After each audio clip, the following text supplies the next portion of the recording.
பெண்களுக்கு எல்லையே இல்லைன்னு ஒரு பெண்மணி அவங்களுடைய சொந்த அனுபவத்தில் சொல்றாங்க. அவங்க யாருன்றதை பார்த்துடலாமா? இந்திய வம்சாவளியான அமெரிக்க விண்வெளி வீராங்கனை தான் சுனிதா வில்லியம்ஸ். அவங்க அப்பா குஜராத்ல இருந்து யூஎஸ்க்கு புலம்பெயர்ந்து போறாரு. 1965 சுனிதா வில்லியம்ஸ் ஒஹியோ மாகாணத்தில் பிறக்கிறாங்க. யூஎஸோட நேவியில ஹெலிகாப்டர் பைலட்டா அவங்களோட கெரியரை ஸ்டார்ட் பண்ணி 1998 நாசாவோடைய ஆஸ்ட்ரோனட்டா ஆறாங்க. இவங்க முதல் முறையா 2006 ஐஎஸ்எஸ்ன்னு சொல்லக்கூடிய இன்டர்நேஷனல் ஸ்பேஸ் ஸ்டேஷனுக்கு போறாங்க.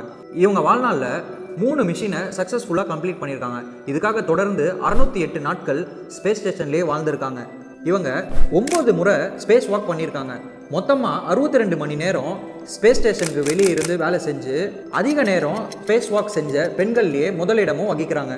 திட்டமிட்டபடி 8 to 10 நாட்களில் அவங்க திரும்பி வரணும். ஆனால் அவங்க திரும்பி வரல. எதனாலன்னு பார்த்தா ஸ்டார்லைனரில் இருக்கிற இன்ஜினுடைய கோளாறுனால அவங்க கிட்டத்தட்ட 9 மாதங்கள் அங்கேயே இருந்துட்டாங்க. சரியாக சொல்ல போனால் 286 நாட்கள் அங்கேயே தங்கிட்டாங்க. நம்மளால் யோசிச்சு கூட பார்க்க முடியலங்க.